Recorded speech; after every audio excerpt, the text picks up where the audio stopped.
Continuing our reading in Ragweed and Poppy by Avi, today are three short chapters, chapter 23, 24, and 25. Within the log house, Susan remained sitting on the couch, her eyes steadfast on Poppy.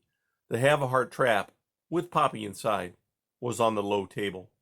As for Poppy, she was crouched in a far corner of the trap, all the while peering anxiously out at the girl.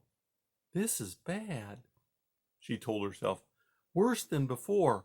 There's absolutely no point in waiting for that ragweed. He'll never find me in here. I need to do something on my own." The girl continued to chat away, telling Poppy everything about her life, her parents, what she did in school, the books she liked to read, the things her family enjoyed doing during their vacation, and the new house they, that day, were going to decide if they would buy. "But Mommy and Daddy will have to fix it up because a lot of the house is broken," she explained. "They call it a handyman special, but if we move there, I'm not sure where I'll go to school. I hope I'll like it. I have to make new friends, but you," Susan said, "will be my first new friend in my new house." As the talk went on, Poppy found she was unable to resist the smell of the cheese that the girl had put into the trap. Cautiously, as Susan continued to chatter, Poppy crept forward and ate all the cheese. Susan leaned forward. "Did you like eating that?" she said. "Would you like some more? Mommy said I have to feed you." She wiggled off the couch. "I never did eat all my breakfast. I'll be right back and give you some," she called to Poppy. "Don't go away." Chapter 24. Ragweed has an idea. In the grassy clearing, Ragweed tried to decide what to do. He knew he had to hurry, because his mice companions were extremely nervous, more so since seeing the raccoons, and he knew they were all too likely to give up and bolt back to Grey House without rescuing Poppy. But between where he, the mice, and that house with the trap stood was Lotar, that annoying young raccoon. Ragweed was sure his mice companions would not go anywhere near that animal. He didn't want to either. That meant he would have to find a way to chase Lotar away. As for the humans, all he could do was hope that they did not come back. While Ragweed tried to figure out what to do, his eyes fell on the discarded snake skin. Seeing it reminded him that Lotar had been so frightened by it, he had run away. That gave Ragweed his idea. "Dudes," he called back to the mice, "the raccoons are gone. We're completely safe." With some caution, the mice crept out from the protection of the bushes. It was Basil who said, "Ragweed, that raccoon who was here, he knew your name. He's not a friend of yours, is he?"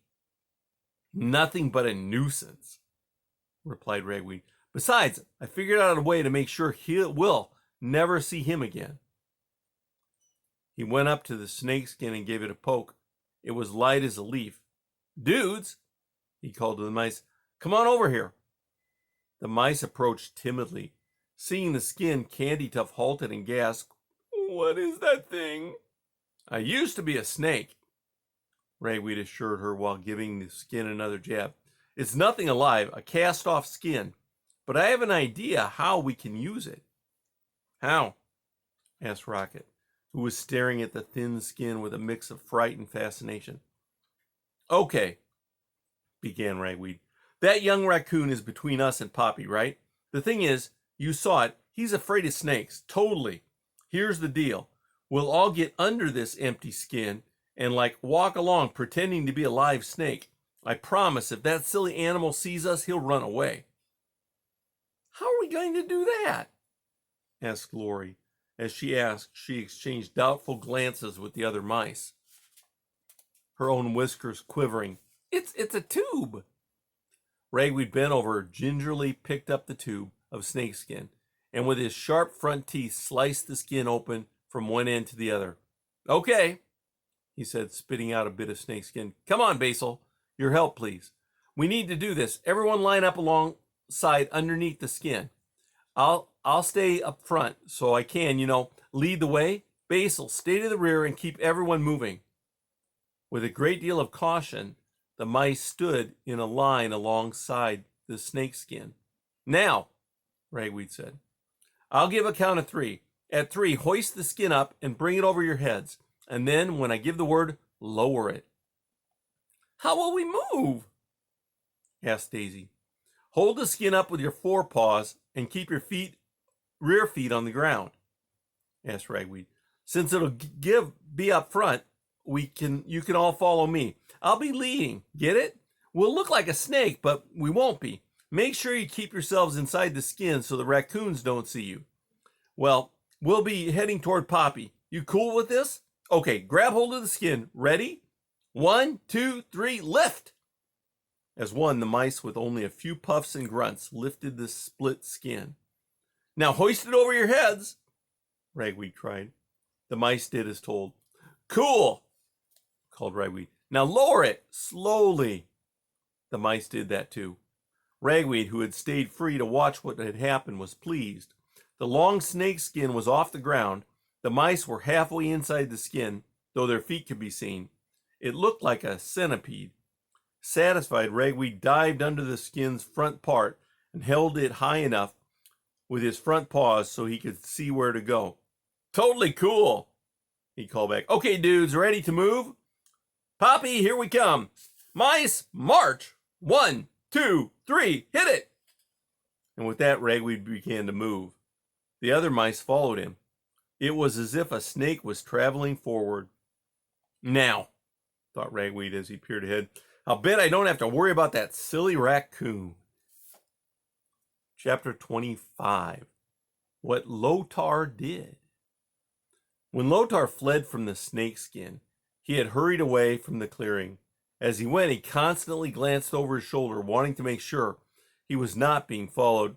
"Hate snakes," he kept jabbering. "Really, really, really hate them. Hate snakes. They have sharp teeth, so sharp, which bite. Mama warned me. She hates them too. Keep away from snakes," she said. And people and dogs. And that's what she said. And that's what I'm doing." He rushed on. "Keep away. I am. Feeling more secure the further he went, and with no snake in sight, the young raccoon began to slow down until he finally stopped and peered around.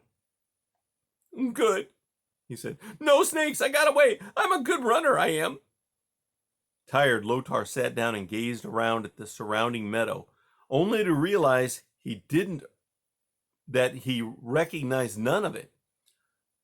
Though he kept looking around, it didn't take long before he grasped that he had no idea where he was. "Mama!" he called. No answer. "Mama! I think you lost me again!" He remained still for a few moments. Then he shouted, "Ragweed Mouse! Guess what? I lost my mama again. I need you to come back and find her. And me too. Can you hear me?" No answer.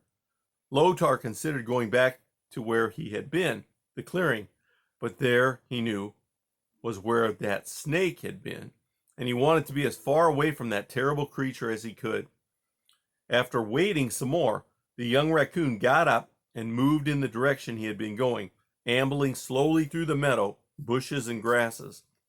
Now and again, he paused and called, "Mama, where are you?" And then, "Ragweed, you need to come and find me." No one answered.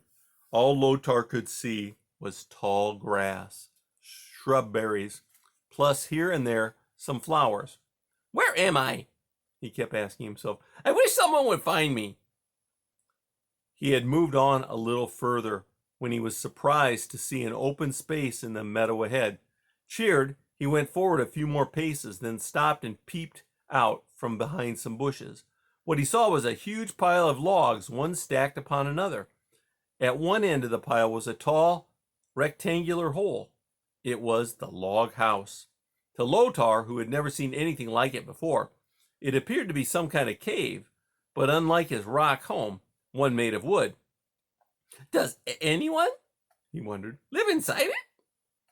To add to his puzzlement, standing right next to this pile of wood was a large box all shiny blue. It had round things attached to its side. Also, on the side of the box that Lotar was facing was a hole. Even that was not the most surprising.